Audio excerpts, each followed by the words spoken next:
Bonsoir à tous, bienvenue sur le plateau Equinox Soir, votre décryptage quotidien de l'actualité de lundi à vendredi 19h, 21h, 18h, 20h Greenwich Mean Time. L'un est secrétaire général à la présidence de la République et l'autre ministre de la Justice, garde des Sceaux. Comme dénominateur commun, ils sont tous les deux ministres d'État. En date du 6 avril 2021, le ministre d'État, secrétaire général à la présidence de la République, adresse une correspondance au ministre d'État, ministre de la Justice, garde des Sceaux, répercutant ainsi les hautes directives du chef de l'État, lui prescrivant d'ouvrir une enquête judiciaire contre les auteurs, co-auteurs et complices des cas de malversation financière révélés au terme de l'audit des fonds affectés à la lutte contre le coronavirus. La correspondance du ministre d'État, secrétaire général à la présidence de la République, indiquait également qu'une thermoscopie du rapport de la Chambre des comptes de la Cour suprême relatif à cet audit était jointe à cette correspondance. Coup de théâtre, le 22 avril 2021, c'est au tour du ministre d'État, ministre de la Justice, garde des Sceaux, d'adresser au ministre d'État, secrétaire général à la présidence de la République, une autre correspondance. Le ministre d'État, Laurent Esso, dit ceci, je le cite, « Bien vouloir me faire parvenir les pièces d'investigation de la haute juridiction non jointes à votre correspondance, suivisez, fin de citation. Deux documents officiels en circulation et abondamment relayés dans les réseaux sociaux appellent forcément à s'interroger. Comment comprendre que deux membres d'un même gouvernement se parlent de manière épistolaire? Ces deux sorties ne viennent-elles pas remettre au goût du jour le sempiternel débat sur l'absence de cohésion gouvernementale, la disparition de l'organe Conseil des ministres des usages n'est-elle pas à l'origine de telles empoignades publiques par correspondance interposée? Madame, Monsieur, tout à l'heure à 20h, c'est la grande édition d'information présentée par Cédric Noufelé. Tout de suite après, je vous reviens pour le débrief du journal.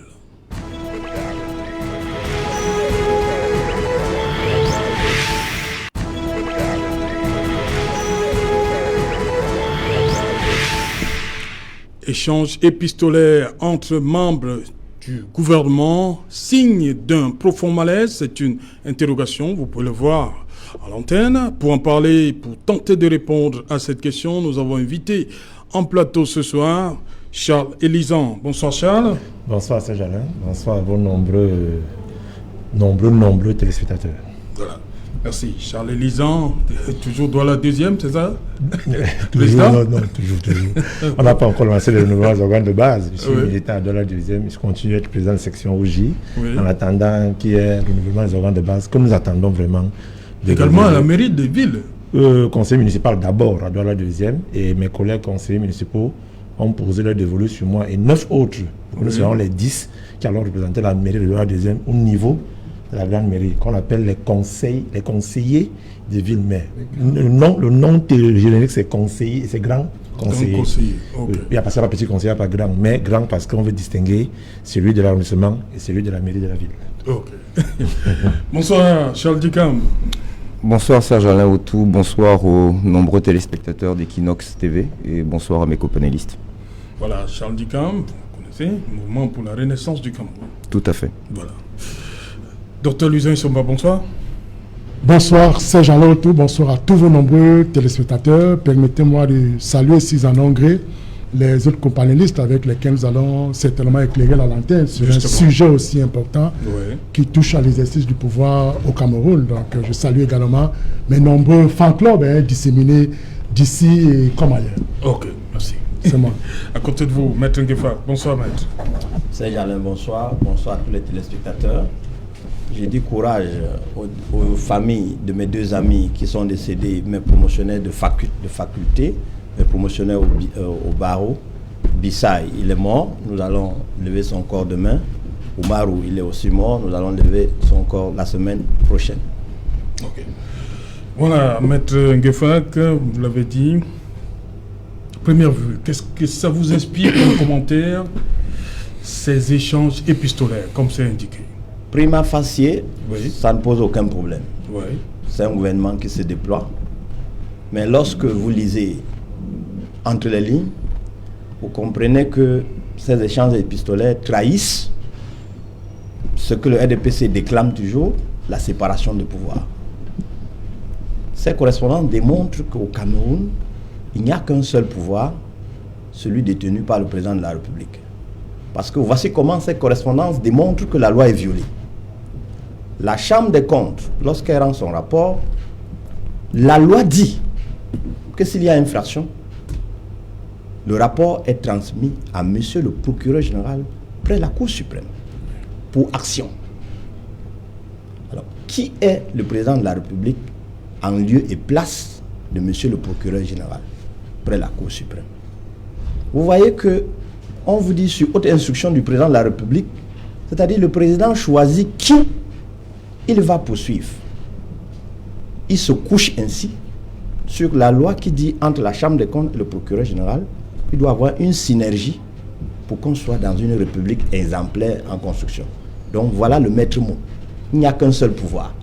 Et le pouvoir, c'est lui. Le pouvoir, c'est M. Paul Biya. Le pouvoir, c'est le président de la République.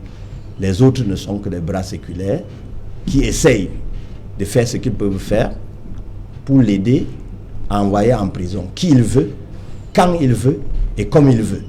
Ces correspondances donc trahissent la fragilité, la fébrilité de ceux qui reçoivent ces ordres.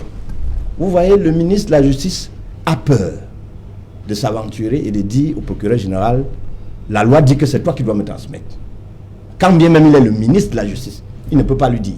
Alors que la loi lui dit, voilà l'homme par qui tu dois communiquer.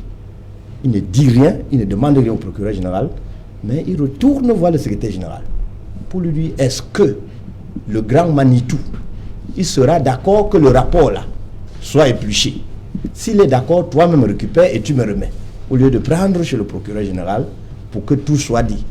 Voyez-vous, ce qui est sûr, c'est que dans la décision du président de la République de choisir qui on doit juger, le rapport sera biaisé. On ne poursuivra pas ce que tout le monde. On ne poursuivra pas tout le monde. Comment vous le savez, maître? Mais vous qui êtes journaliste, est-ce que vous avez mis la main sur une copie de ce rapport de la Chambre des comptes? Pas encore. Pas encore. Alors, le ministre de la Justice, propriétaire de la justice, c'est-à-dire que la Chambre des comptes est une des chambres de sa maison. Lui, propriétaire de ce dossier, il n'a pas une copie, ne serait-ce qu'original. Il doit attendre la copie qui vient de l'antichambre du président de la République. C'est-à-dire qui rend la vraie copie. Or, tout le monde connaît la jurisprudence sur la copie au Cameroun. La copie n'est que le reflet de celui qu'il veut présenter. La copie n'est jamais l'original. C'est ça le problème. Et Charles, lisant sur ces développements de Maître Nguefa, mais je crois quand même, lorsqu'on parcourt cette correspondance du ministre d'État, secrétaire général, il dit bien qu'il, en vous faisant tenir 6 juin thermoscopie du rapport. Mais comment comprendre que le ministre d'État Laurent Issou lui dit que l'élément manque? Qu'est-ce qui s'est passé selon entre les deux? La première chose que je vais dire, c'est que, permettez-moi de dire à Maître Nguefa que je ne sais pas comment, par quelle pirouette il a fait apparaître le RDPC dans cette histoire. Je ne sais pas comment il a fait pour que le RDPC se retrouve dans une conversation administrative entre le secrétaire général à la présidence de la République et le ministre d'État, ministre de la Justice, garde des Sceaux. Et au milieu, la Chambre des comptes. Je ne sais pas comment il a fait pour que le RDPC apparaisse là. Bon, soit. Je peux le comprendre. Deuxième chose, je voudrais lui faire comprendre que la lecture administrative des documents, il faut généralement éviter d'y mettre les organes. Il ne faut pas toujours lire au premier degré. Il faut savoir lire de manière transversale entre les lignes. Quand le ministre d'État, ministre de la Justice, demande au secrétaire général de lui procurer la note avec thermoscopie, donc en fait il demande la souche. Et quand on vient à la télé... Il dit les pièces d'investigation de la haute juridiction. Tout à fait. Il demande la souche. Oui. Évitons de plonger tous les nombreux spectateurs qui nous suivent. Il n'y a pas que les étudiants de la fac de droit qui nous suivent ici. Il faut qu'on fasse comprendre à la maman de Chen Nobel que le ministre Laurent Issou demande à son collègue, entre guillemets, Encore que je ne suis pas d'accord avec Maître Augustin Gueffa qui pense que Ferdinand Ngongo serait membre du gouvernement. Je ne suis pas d'accord avec lui. Le secrétaire général président n'est pas membre du gouvernement. Ça, il faut qu'on soit clair. Maintenant, je voudrais lui faire comprendre que le ministre d'État, secrétaire général président, le ministre d'État, Laurent Esso, garde des Sceaux, demande tout simplement la souche du rapport de la haute juridiction. Maintenant, dans le démêlé qu'il a voulu nous faire comprendre, c'est-à-dire que le grand Manitou, entre guillemets, c'est-à-dire le président de la République, serait celui qui détient le pouvoir, je voulais lui faire comprendre que pour poursuivre tout membre du gouvernement ou toute personne investie du pouvoir nominatif du président de la République, il faut bien que son mandat soit levé. En clair, pour poursuivre un ministre, pour poursuivre un DG, il faudrait d'abord qu'on le démette de ses fonctions. Donc vous savez déjà qui est concerné par cette note, auteur, je suis en train de répondre à Maître Ngueffa. Oui. Parce qu'il a fait un jet comme ça qui peut sembler troubler les uns les autres. Je voudrais lui faire comprendre. Donc, en ce qui me concerne, la haute cour a fait son travail et rien ici ne nous fait comprendre. J'aurais aimé que lui, qui est un excellent avocat et qui arpente les milieux de ces grands palais de justice, pouvait nous dire est-ce que le rapport de la Chambre des comptes a été remis au procureur et que le procureur est en train de s'apprêter pour lancer les investigations, les arrestations ou les, je ne sais pas comment on appelle ça, les convocations. Il aurait dû nous le dire, je ne sais pas. Mais ce qui est sûr, cette Chambre a fait son travail. Cette Chambre a remis son rapport d'abord à celui qui l'a commandité. Ils sont deux. Un, le FMI. C'est-à-dire le bailleur de fonds, dans la signature des contrats de concession entre l'État du Cameroun et le bailleur de fonds, il est clairement dit que tout agent qui sortira du FMI dans la lutte contre le coronavirus devrait faire l'objet d'un audit. Et l'audit n'est pas fait par une structure étatique parce que l'État du Cameroun avait choisi le CONSUPE et le FMI a dit non, on veut plutôt un audit judiciaire. C'est pourquoi la Chambre des comptes s'y est mise. Donc le rapport est arrivé au FMI. Deuxième personne à laquelle le rapport doit être remis quand même, c'est le président de la République. Si vous refusez que le président de la République reçoive le rapport de la Chambre des comptes, il y a un problème. Sauf si vous lui refusez, comme une fois de plus, sa casquette de président de la République. Troisième chose, c'est le président de la République, avec grand prof, peut-être plus tard, avec l'avènement du TCS, qui lance tout ce qu'il y a comme investigation au niveau des hauts commis de l'État. Donc, c'est aussi simple que cela. Maintenant, il y a un nouvel acteur qui est arrivé dans le monde de la communication qu'on appelle les réseaux sociaux. Vous avez les agents, les collaborateurs des différents grands types de la République qui passe le temps à filmer les documents et à envoyer. Ça fait tout ce que ça crée, mais ça n'enlève en rien, depuis Mathusalem, les relations entre individus existent. Je ne voudrais pas qu'on singularise humainement les institutions. Il s'agit de deux institutions qui se sont partagées du courrier et ça arrive et c'est le monde ainsi fait et c'est comme ça que le monde se l'a. Charles Ndika, vous brûlez d'envie, allez-y. Oui, je brûle d'envie puisque ce soir nous avons décidé d'être didactiques. Oui. Je voudrais répondre à ces nombreux téléspectateurs qui vont se poser la même question que M. Charles Élisang. Si cette confusion est faite entre le RDPC et le président de la République, c'est bien parce qu'au Cameroun, nous avons un parti-État. Il faut bien qu'on se le dise. Donc on ne peut dissocier l'un de l'autre. Si M. le président de la République avait pris la peine de se départir de sa casquette de chef de parti, nous n'en serions pas là. Cette confusion-là est savamment entretenue par lui-même depuis des décennies. Pour le reste, je voudrais dire une chose. C'est que ça n'est pas la première des cacophonies. On y assiste depuis fort longtemps. Un autre homme politique avait d'ailleurs fait de l'humour en disant que le Premier ministre n'était que le premier des ministres dont le nom était couché sur la liste. Je me demande bien encore dans cette affaire où est ce monsieur. Donc je pense qu'on va développer plus en avant. J'attends avec beaucoup d'impatience l'éclairage du professeur Louison Essomba quant à cet aspect-là aussi qui fait que ces correspondants ont pris ces parcours-là qui manifestement, si je m'en tiens à la loi rappelée par Maître Ngueffa tout à l'heure, ne sont pas les chemins par lesquels elles devaient passer. Voilà, justement, docteur Louison Essomba, qu'est-ce qui devrait être fait ici lorsque le ministre d'État, ministre de la Justice, Laurent Esso, dit « me faire parvenir les pièces d'investigation de la haute juridiction non jointes à votre correspondance ». Et dans la correspondance du ministre, le ministre d'État Ferdinand Ngongo, il dit bien « je fais joindre thermocopie du rapport de la Chambre des comptes de la Cour suprême ». Ça veut dire d'abord d'emblée que le ministre de la Justice n'a pas reçu la souche, ou du moins le rapport venant de la Chambre des comptes. Oui. Et vous savez, dans cette posture-là, qu'est-ce qui se passe de manière technique? Lorsque la Chambre des comptes a fait son audit, sa certification d'audit, cette Chambre renvoie cette certification auprès du procureur général près de la Cour suprême. Est-ce que le président doit avoir une copie, comme dit Charles? Oui, bien entendu. Le président doit avoir bien entendu, mais la copie. procédure voudrait que on passe par le procureur général. En l'état actuel des choses, le procureur n'a pas de copie, sinon le ministre d'État Laurent Hisso... Écoutez, en réalité, oui, puisque le procureur général est sous les ordres du ministre de la Justice, oui, donc en réalité, tout rapport qui sortirait de la Chambre des comptes, le ministre d'État, le ministre de la Justice devrait normalement avoir un rapport. Et puisque l'initiative, justement, de cette mise en œuvre est partie de la présidence de la République, la présidente doit, elle aussi, avoir un autre rapport. Alors, ce qu'il faut préciser, Serge Alorotou, vous savez, le pouvoir exécutif est structuré autour de deux organes. Il y a l'organe présidentiel qui est coiffé par le président de la République et l'autre organe qui est gouvernemental, qui a à sa tête le chef du gouvernement. Alors, quand vous prenez bien les deux, on vous dit ceci, que le président de la République, chef de l'État, en vertu de l'article 5, conçoit la politique générale de la nation. Et l'article 11 de la loi fondamentale du 18 janvier 1996 précise clairement que le gouvernement en est chargé de sa mise en œuvre.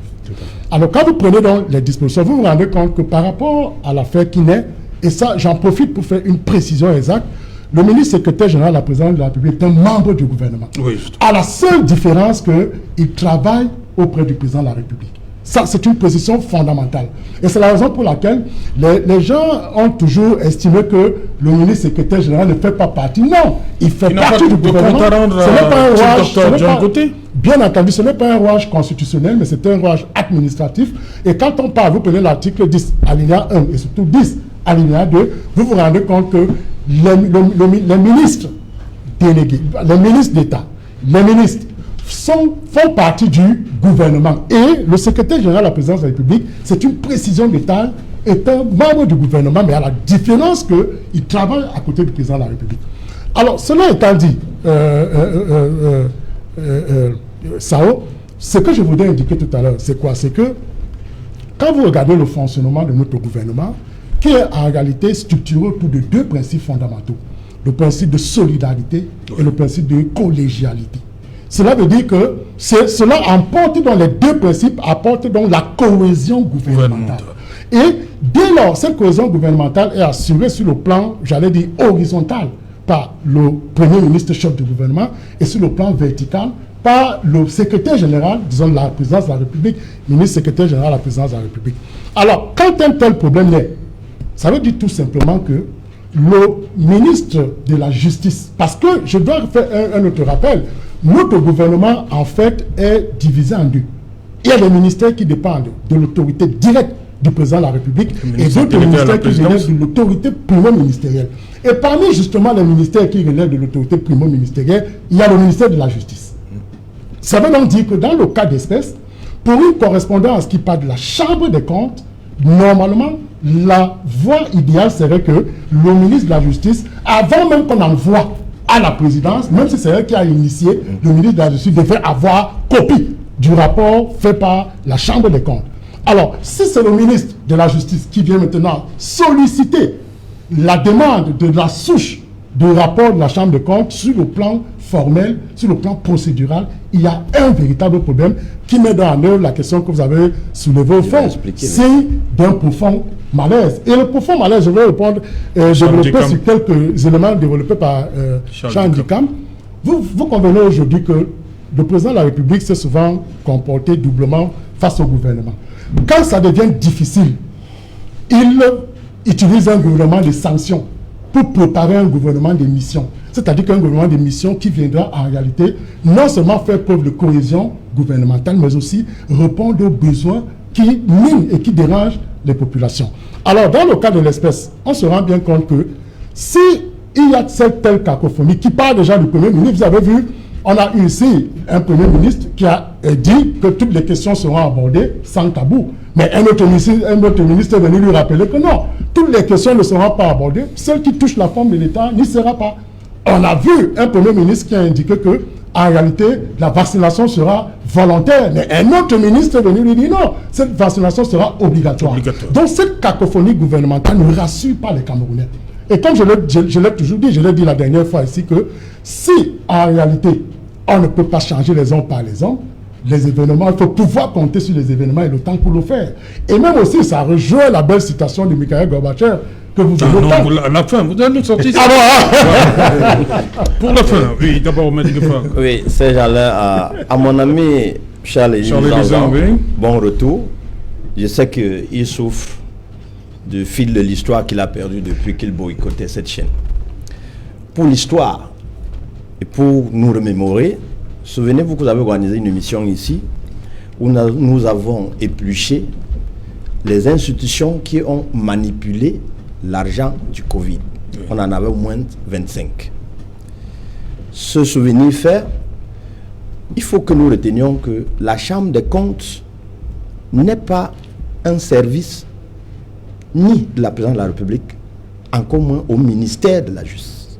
Ce n'est pas parce qu'on a mis le mot chambre, c'est parce que le gouvernement camerounais ou bien le pouvoir camerounais, il aime tricher. C'est une juridiction, comme le TCS, comme la Cour suprême. Ce n'est pas le mot chambre qui doit déranger ceux qui ne savent pas. Comment ça fonctionne? On parle de Cour des comptes. Cour des comptes. Ce débat, c'est ailleurs. D'accord. C'est le grand frère dit qu'on doit être didactique. Voilà. Moi, je parle pour ceux qui ne comprennent pas. Alors, comment ça fonctionne à la Chambre des comptes? Des 25 qui ont manipulé de l'argent, lorsque la Chambre des comptes est saisie, chaque structure des 25 qui ont manipulé l'argent, chacun vient justifier sa gestion à la Chambre des comptes. C'est-à-dire les justificatifs, c'est ce que dans la correspondance, ils appellent les documents justificatifs. C'est après avoir épluché, analysé, interrogé, confronté ces justificatifs qu'un rapport est rédigé. La question bête qu'on doit se poser, c'est où vont les justificatifs après la rédaction du rapport? Alors, mon ami Elisan, à la Chambre des comptes, il y a ce qu'on appelle le service du greffe. Au service du greffe, il y a une chambre qu'on appelle la chambre des archives. Les archives, donc, ça conçut les archives parce que le rapport a été dressé. Ces archives sont conservées à la Chambre des comptes. Pris en torche, le ministre demande au secrétaire général de lui donner copie de ces archives qui sont stockées à la Chambre des comptes. Vous voyez, c'est-à-dire qu'ils n'ont même pas la décence de savoir que les résidus ne se retrouvent pas à la Chambre, à la présidence de la République, mais c'est aux archives à la Chambre des comptes. Ne devrait pas. 2. Vous confondez le rapport, c'est-à-dire en réalité, ce n'est pas le rapport, c'est la décision rendue par la Chambre des comptes qui dit que voilà les fauteurs du trouble, voilà ceux qui ont joué avec l'argent du peuple, voilà ceux qui ont empêché les gens de se soigner vite du Covid. Voici comment ils ont détourné. Le document dans lequel la Chambre des comptes constate tout cela s'appelle le rapport. En réalité, c'est sa décision. Vous verrez que quand ça attrape certaines personnes, la Chambre des comptes dit on les met en débat. Et ils se battent pour rembourser ou bien pour être poursuivis. Lorsqu'ils sont poursuivis, pour être acquittés. Dans l'intervalle, les archives sont à la Chambre des comptes. Or, aujourd'hui, le ministre de la Justice a déjà reçu le rapport par la voie qui n'est pas normale. Parce que le rapport, lorsqu'il dénote les infractions, la loi dit que la personne qui reçoit s'appelle Monsieur le procureur général près la Cour suprême. C'est la loi. Ce qui va nous sauver, c'est la loi. Ce ne sont pas les accointances avec le pouvoir. Or, au lieu de réclamer au procureur général le rapport, on réclame au président de la République qui remettra une thermocopie, c'est-à-dire un semblant de l'original. Tout le monde sait ce qui va se passer. En plus, on lui dit de remettre les documents justificatifs. Non. Si on avait suivi la voie normale et lisant, le procureur général, près la Cour suprême, devait écrire au greffe de la Chambre des comptes, dupliquez-moi toutes les pièces justificatives. Aujourd'hui, la loi est claire. Il y a ce qu'on appelle, ça s'appelle la reproduction du dossier de procédure, en autant d'exemplaires qu'on aura besoin, pour qu'on soit fidèle, pour qu'on soit sûr que les pièces qu'on donne, d'autres n'ont pas disparu, entre les couloirs, les chambres, les voitures, les secrétariats et autres. Parce que le greffier qui va dupliquer, il va prendre la peine de faire ce qu'on appelle coter, lister, paraffer, ensuite liasser. C'est-à-dire la liasse qui va chez le premier juge, on sait que c'est la même liasse qui ira chez le second juge, on connaît le nombre de places, de pièces. Or, lorsqu'on dit qu'envoyer les pièces, l'homme du RDPC que vous êtes, c'est on va porter un carton avec du n'importe quoi à l'intérieur et envoyer, on ira faire le tri. Non. Si vous ne connaissez pas le milieu judiciaire, c'est cela. J'ai plaidé pendant longtemps devant cette chambre que je n'aime pas prononcer parce que ce n'est pas une chambre, c'est une cour. C'est parce que ça fonctionne mal qu'on esquive le mot cour. C'est parce qu'on ne veut pas lui restituer tous ses pouvoirs qu'on esquive le mot cour. C'est la Cour des comptes. Okay. Ce n'est pas la Chambre. Élisant. Charles Élisant, vous semblez tout à l'heure indexer les personnes qui se trouvent dans les différents cabinets pour ceux qui mettent ces documents très très sensibles sur les réseaux sociaux.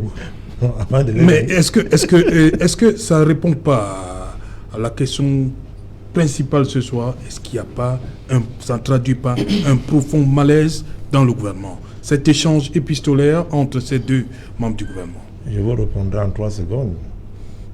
Je vais vous répondre en disant à M. Augustin Gueffa que le secrétaire général de la présidence de la République, entre mythe, réalité, écrit par Jean-Marie Atanmebara, je vous conseille de lire ce livre. Je vous le conseille vivement. Laissez-moi parler. Vous l'avez vu, mais la personne m'a dédicacé. Si vous voulez, je peux vous prêter pour lecture. Vous avez fini? C'est terminé. C'est bon, voilà. Deuxième chose que je vais vous faire comprendre, votre rancœur que vous avez envers le RDPC, ou à chaque parole que vous prenez, vous parlez du RDPC. Vous avez tout à l'heure que j'ai boycotté quoi. Je ne vais pas rentrer dans la gadoue. Pour moi, c'est un détail. J'avance. Je ne suis pas venu ici pour faire plaisir à votre bande cybernétique qui vous écoute ce soir. Je suis venu transmettre un message aux Camerounais et apprendre des autres. Je ne suis pas dans un juste level avec vous. Maintenant, je voulais vous faire comprendre que la Chambre des comptes dont vous parlez, pour qu'elle devienne la Cour des comptes, vous qui arpentez ces milieux, ce n'est pas vous, Augustin Gueffa, qui décidez. Il faut que vous le compreniez à la fin, que l'État ne se décide pas dans les studios de télé, dans les radios ou dans la rue.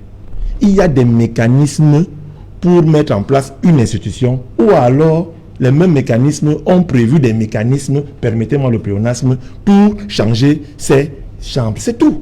Il n'y avait pas de conseil constitutionnel avant, on en a un aujourd'hui. Donc la vie est un construit permanent. Si vous avez une querelle critique envers la Cour des comptes, ou la Chambre des comptes, la Chambre qui doit être une cour qui ne fonctionne pas bien, ça c'est votre problème. Sincèrement, c'est votre problème. Maintenant, prof, quand la Chambre des comptes a fini de faire son rapport sur les utilisateurs des fonds souverains et que cette Chambre transmet le rapport au procureur de la République, est-ce que ça veut pour autant dire que la présomption d'innocence est enlevée? Il n'y a pas un autre procès qui s'ensuit? Ou alors c'est que le fait que la Chambre des comptes ait dit Monsieur Luzer Somba, je sais pas, les pièces comptables qu'il a fournies, on appelle ça pièces comptables, les pièces comptables qu'il a fournies de l'utilisation de l'argent qu'on lui a remis ne sont pas très claires. Est-ce que ça veut pourtant dire qu'il est condamné ipso facto? Non, il n'y a pas pour ça que ça suit. Pas du tout. Voilà. Il y a d'abord une décision provisoire, après il y a le principe du contradictoire. Merci beaucoup. C'est ce que je voulais. Parce que Maître Guizet va nous faire comprendre aux gens que tous les membres du gouvernement et autres assimilés qui ont eu à utiliser cet argent, d'après le rapport de la Chambre des comptes, sont ipso facto condamnés et condamnables. C'est ce que vous n'avez pas dit. Et c'est ce que vous devez dire, vous, l'avocat. Vous qui manipulez le droit à longueur de journée, c'est ce que vous devez dire aux Camerounais qui nous suivent. Deuxième chose, J'ai appris aujourd'hui, et je veux apprendre, que le secrétaire général de la présidence coordonne l'action gouvernementale au niveau de la présidence. Il est ministre d'État, il a plutôt rang de ministre d'État et n'est pas plutôt membre du gouvernement. Il a plutôt rang de ministre d'État. Ça, on avance. Troisième chose, je voudrais dire aussi que, Serge Alain, vous savez, il est très difficile aujourd'hui de gérer les institutions sans gérer les hommes qui les constituent. On ne peut pas. C'est parce qu'on a toujours envie de singulariser humainement les gens qui animent les institutions, qui font en sorte que on est dans ce genre de brouhaha. Si Augustin avait vraiment lu le livre à Tanoba, il dit in fine que tout ce que j'écris dans ce livre, avec le ton ironique et tout, c'est pour que les institutions qui sont animées par les hommes, que ces hommes comprennent que les institutions doivent être au-dessus de nous et que les rapports humains qu'il y a entre les uns et les autres ne doivent pas supplanter le rôle que nous devons faire, c'est-à-dire faire le bien-être aux populations et servir l'État à travers celui qui nous a donné le décret de nomination. En clair, je voudrais dire que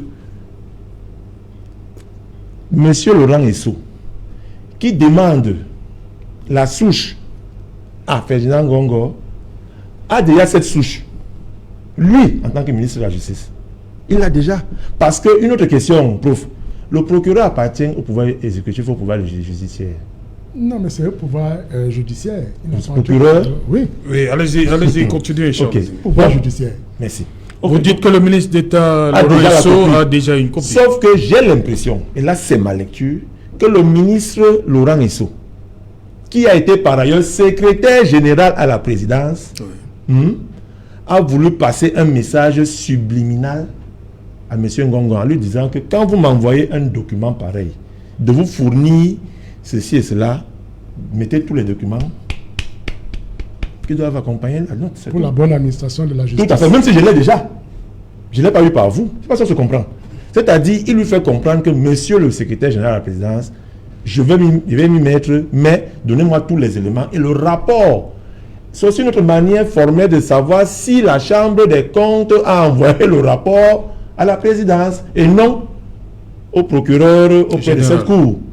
C'est pour ça que j'ai dit à l'entame de mes propos que nous qui faisons la politique depuis, qui ne sommes pas arrivés en 2017, pour supporter un frère ou un ami, c'est pas moi quoi, on ne lit pas les notes administratives comme ça, à la volée. On les lit de manière transversale. Quand un monsieur comme Laurent Esso écrit, quand un monsieur comme Ngongo écrit, faisons attention aux termes qu'ils utilisent.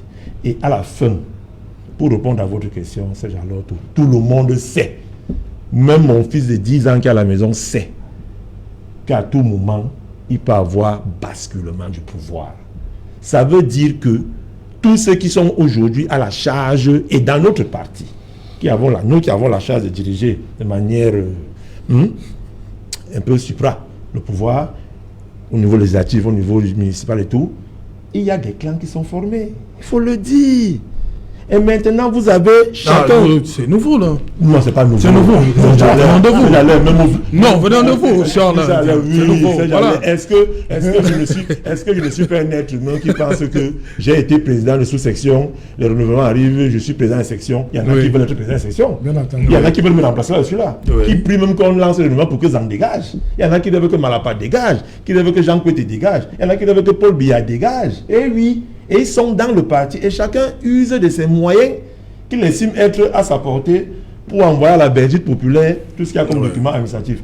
Les rédactions des documents entre le secrétaire général et le président depuis les indépendances avec les ministres, ça a toujours existé. Mais cette fois-ci, c'est plus accru, c'est plus accru parce qu'il y a un nouvel acteur qui est sur le terrain. La communication a pris une autre phase dans les joutes politiques actuelles. Faisons avec. Mais ce n'est pas tous les documents qui sortent, hein. Il faut le reconnaître. Le document que Ngongo écrit à Laurent Esso se trouve dehors. Il y a quelques documents qu'il faut cacher. Non, j'ai dit, il faut quand même reconnaître qu'il y a des documents qui ne sont pas là. Ça veut dire que choisir ce qu'il veut envoyer dehors. Comme ce rapport, pourquoi ce rapport n'est pas dehors? Mais maintenant, il va venir faire comprendre que le rapport est aux archives. Est-ce que les archives sont consultables pour tout le monde? Que celui qui veut aller aux archives veut consulter les rapports, c'est tout. Si maintenant il va nous faire comprendre que le rapport est aux archives, auprès du greffe, c'est pas moi qui. N'importe qui peut aller là-bas demain récupérer le rapport, puisque le rapport est rendu public. C'est clair. C'est un peu comme quand on fait les conseils municipaux. C'est public et le rapport est déposé auprès du secrétaire général. Celui qui veut le récupérer va le récupérer. Donc, Le rapport n'est pas, c'est pas la loi de l'Ormeta, ce n'est pas un secret. Le rapport est là et il est à la disposition de tout le monde. Pour terminer, Mbongo Charles, nul ne peut se prévaloir à ses propres turpitudes. Si nous voulons faire la politique autrement, qui sont vos termes, il faut qu'on surpasse certaines choses. J'estime que c'est malsain de parler des rapports entre Ngongo, Laurent Esso, entre le secrétaire général de la présidence et le ministère de la justice, la Cour des comptes et tout, et qu'on parle toujours du RDPC. Si ça vous arrange, je vous dirai aussi que le patron de votre parti était candidat à l'élection présidentielle. Il pouvait dire qu'il n'est pas président national et se porter candidat en tant que militant simple. Vous savez, le tabouret ne se moque pas du menuisier. C'est pas possible. Charles Ndikam, justement, est-ce que tout ça ne traduit pas l'absence de cohésion? Je veux qu'on réponde à cette question. Oui, je voudrais déjà interroger les membres de ce panel pour savoir si la chute de M. Zong correspond à quelque chose. Je ne sais pas ce qu'il a voulu dire. Le parallèle qu'il fait entre Maurice Kamto et le président Biya, président du RDPC. Vraiment, je ne vois pas le parallèle. Maintenant, oui, il est président du MRC. Oui, en tant que choisi comme militant du MRC pour le représenter. Paul Biya a été choisi comme militant du RDPC. Oui, maintenant donc il est président de la République, il aurait pu faire comme dans de nombreux autres endroits, se départir de sa casquette de président de parti. Voilà, très bien.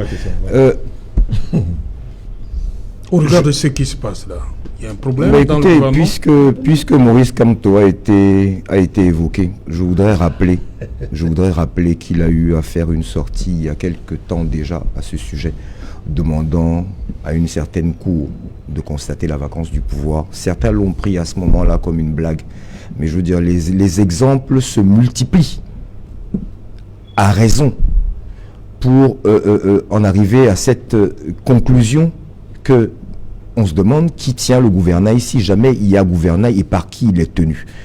Je voudrais aussi dire qu'au-delà des réseaux sociaux, le choix de ces documents qui sont mis, comment dirais-je, à la connaissance du public, très souvent ces documents-là sont repris par des gens qui font partie de ces organisations, de ces ministères, mais qui au sein de ces propres structures ne comprennent plus, ne sont plus d'accord avec la manière dont les choses sont menées. Ça veut dire que le ver est dans le fruit. Bon, quand on est arrivé à ce constat qu'aujourd'hui vous semblez partager, et je ne serais pas venu pour rien ce soir, je constate qu'il y a eu évolution dans vos positions. Si vous constatez aujourd'hui que tout le monde est en attente et que tout le monde est sur les starting blocks, quand on constate aussi les effets collatéraux que cela a sur la marche quotidienne des affaires de l'État, quand on constate que ceux-là qui ont la charge de diriger ce pays sont en parfaite inadéquation avec ces nouveaux moyens que sont les réseaux sociaux, etc. Non, ils ne sont pas. Je ne vais pas rappeler ce ministre-là qui se trompe dans les gigas, etc. et qu'on a promu ministre d'État pour le féliciter de sa bêtise. Mais ce que je voudrais dire... Donc, avançons. Ce que je voudrais dire, c'est que à un moment donné, par patriotisme, puisque c'est un mot qui est tant aimé par les vôtres, par patriotisme, par amour de son pays, et en privilégiant l'intérêt supérieur des Camerounais. Quand on ne peut plus, il faut savoir remettre la balle au centre et dire vraiment, j'ai fait ce que j'ai pu. Ça a duré 40 ans, mais manifestement aujourd'hui, je n'ai plus les moyens de ma politique. Remettons la balle au centre pour que ceux qui seront les plus en même de le faire puissent le faire. Malheureusement, je dis, nous ne sommes pas prêts de ne plus voir ce type d'événements et ils ne feront que se multiplier. Ça a été dit, la trajectoire de ce rapport est connue, et en tout cas est balisée par la loi. Oui. La loi n'a encore pas été respectée. C'est un constat sur lequel nous devons être tous d'accord ce soir. La loi a été bafouée. Et elle a été bafouée en ce sens que le premier destinataire de ce rapport, mais la Chambre des comptes, elle a fait son travail. Elle a fait son travail. Elle devait remettre le document au procureur. Qu'est-ce que vous en savez? Après la Cour suprême. Mais nous ne devrions pas être dans le doute. Pourquoi? Non, nous ne devrions pas être dans le doute, Charles. C'est toi qui vas dans le doute, Charles. C'est toi qui vas dans le doute, Charles. Alors, vous êtes-vous en mesure d'affirmer ce soir que le procureur est en possession de ces documents? Le procureur qui travaille avec Laurent Esso. Oui. lequel Laurent Esso, lui, demande encore à quelqu'un d'autre de l'extérieur de lui amener. Quand on parlait de subtilité... Vous n'avez pas compris mon développement. Oui, non, c'était justement... C'est un message subliminal. Non, mais il faut que ça arrête d'être subliminal. Pourquoi? Non, subliminal, la manière dont vous appréhendez le subliminal n'est pas la même que la mienne. Le procureur la loi est subliminale. Est-ce que la loi est subliminale?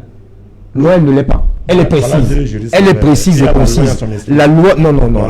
Bon, arrêtons de jouer avec les mots. Je pense que les juristes qui sont sur ce plateau nous ont suffisamment éclairés pour qu'on se rende compte d'une chose, c'est qu'il y a quelque chose qui ne va pas. Et que ces membres du gouvernement se donnent en spectacle. Ils se donnent en spectacle. Point. Voilà, justement. Et je voudrais terminer.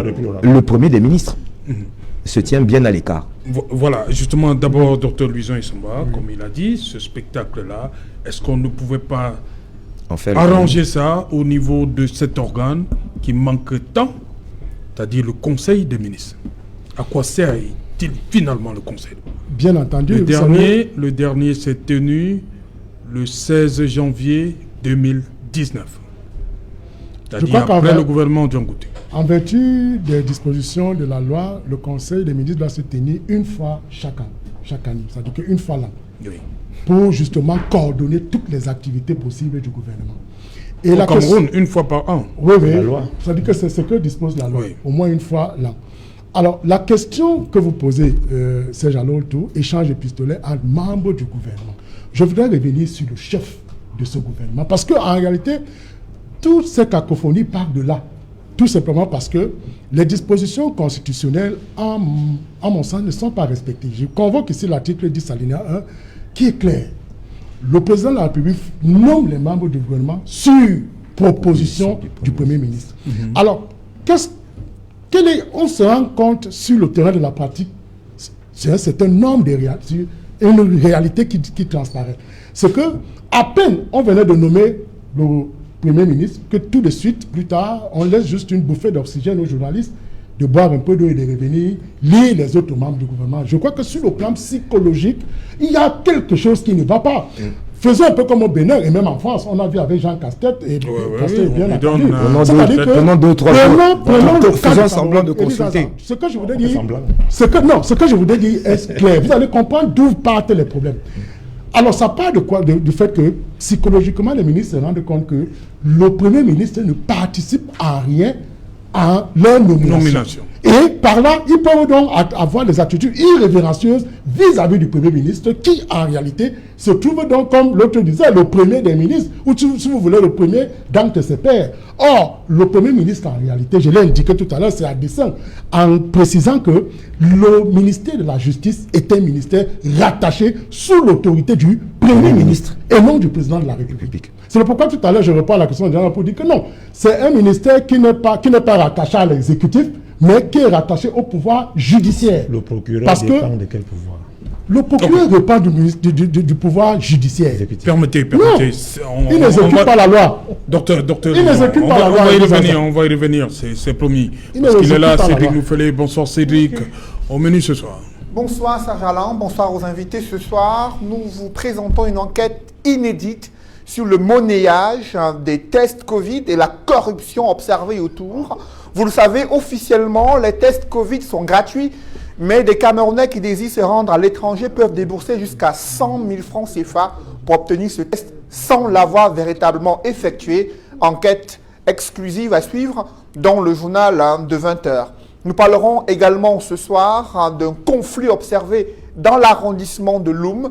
Le maire qui mène des travaux d'assainissement de sa municipalité rencontre la désapprobation des populations qui déplorent l'accaparement de leurs terres et des procédures de démolition non conformes à leur réalité. Qu'en est-il réellement? Nous en parlerons dans le journal de 20h. Vous savez, l'ensemble national du Cameroun, constitué des acteurs du théâtre, du ballet national et de l'orchestre national, ils sont nombreux à avoir été licenciés depuis près d'1 an sans qu'ils ne voient leurs droits être payés.